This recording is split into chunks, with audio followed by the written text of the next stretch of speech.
My name is Elena Rivers, and I am 33 years old. I work at St. Clair General Hospital, a busy place in the heart of the city. As a senior nurse in the emergency department, I help those in need, those gasping for breath, those trembling with fear, those barely clinging to life. It's a job that demands everything, and most days I give it all. I work long hours, day and night shifts, and sometimes it feels like my life exists only within the walls of the hospital. I've always loved my work, even when exhaustion clings to my bones. There's something pure about being there for someone in their most vulnerable moment. But for the longest time, that was all I had: work. I lived alone in a modest apartment on the edge of the city. I had no partner, no one to come home to. After every shift, I'd visit my aging mother in her small countryside home. She's kind and soft-spoken, her hands worn from years of raising me alone after my father passed away. Life was predictable, quiet, lonely, and then everything changed. It happened on a gray Thursday morning, the kind where the sky seems heavy with unspoken words. I remember the moment distinctly.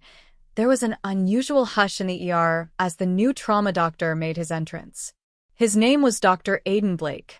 He was 31, 2 years younger than me. Tall, effortlessly elegant in his white coat, with dark brown hair and striking blue eyes that seemed to hold stories of other lifetimes.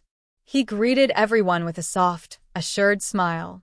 Every nurse noticed him, and why wouldn't they? He was charming, intelligent, and attentive, but I kept my distance. I wasn't the kind of woman men like him noticed. I was average. Curvy, not thin. I wore simple scrubs, tied my hair in a ponytail, and never bothered with makeup. I didn't believe I stood a chance in the light of someone like him. But I was wrong. It started small. Aiden would smile at me every morning. A simple, "Good morning, Elena," but with such warmth it lingered with me for hours. He began asking how I was doing, holding the elevator doors, waiting for me during lunch. He made me feel seen.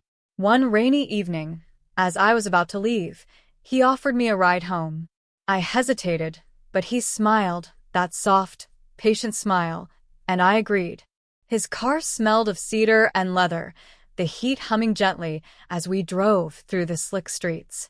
We talked the whole way, about work, about our childhoods, about our mothers. His voice was calm and deep, and I found myself laughing more than I had in months. For the first time in a long while, I felt light. After that, he often drove me home. He'd bring me coffee in the mornings, and we'd spend our lunch breaks sitting by the hospital fountain, away from the chaos, just talking. I was falling for him. Every word he said felt like a thread weaving its way into my heart. Then one weekend, Aiden asked me out to a movie.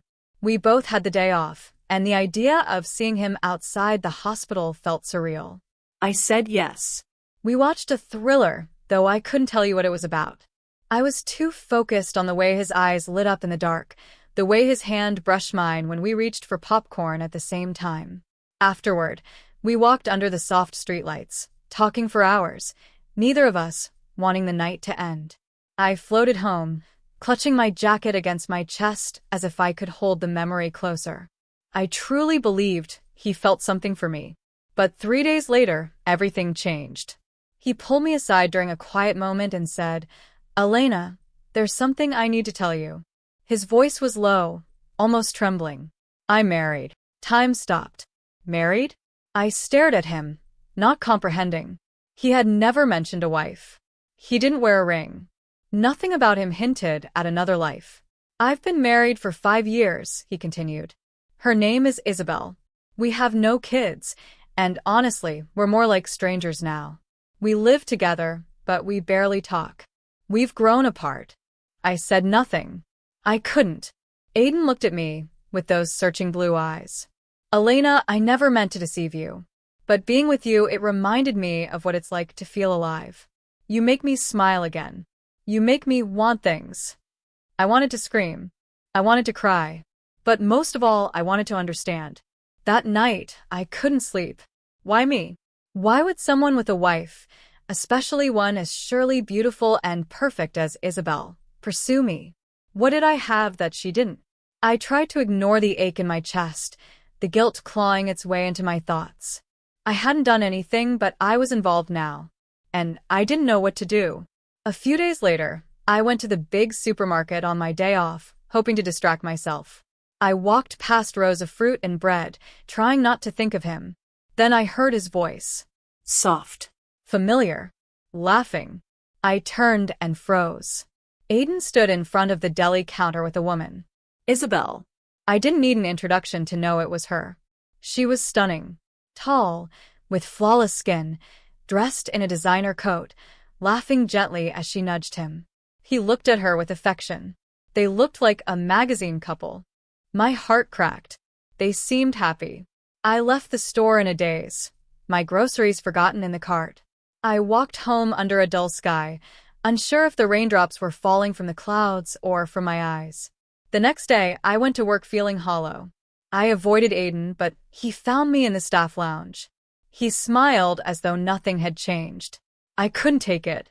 Aiden, I said, we need to talk. He followed me outside. The wind was sharp. I saw you, I said. At the store. With her. His face paled. You looked happy. You said you weren't, but you looked like you belonged with her. So, why are you here with me? Aiden's expression darkened. Elena, what you saw, it was just surface. Isabel, and I can play the role, especially in public. But at home, we're like two strangers under the same roof. I swear to you, I feel more connected to you than I ever did with her. I stared at him, wishing I could believe it without hesitation.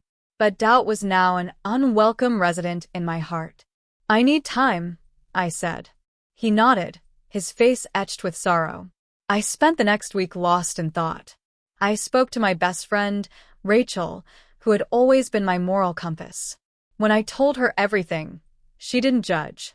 Elena, she said, I know how lonely you've been, but don't settle for being someone's secret. You deserve to be someone's choice, not their escape. Her words haunted me. Then came the call. Aiden wanted to meet. One last conversation. We met at Maple Park, where autumn leaves swirled like fire under our feet. He looked tired, as though he hadn't slept either. Elena, he said, I've told Isabel. Everything. I blinked.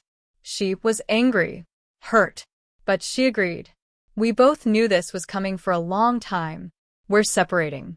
I'll be moving out by the end of the month. I felt like the air had been knocked from my lungs. I didn't do this just for you, he continued. I did it for me, because I couldn't keep pretending. But I don't expect anything from you. I just needed you to know. Tears welled in my eyes. I never wanted to be the reason your marriage ended, I whispered. You weren't, he said. You were the reason I found the courage to stop lying to myself. We didn't kiss. We didn't hold hands.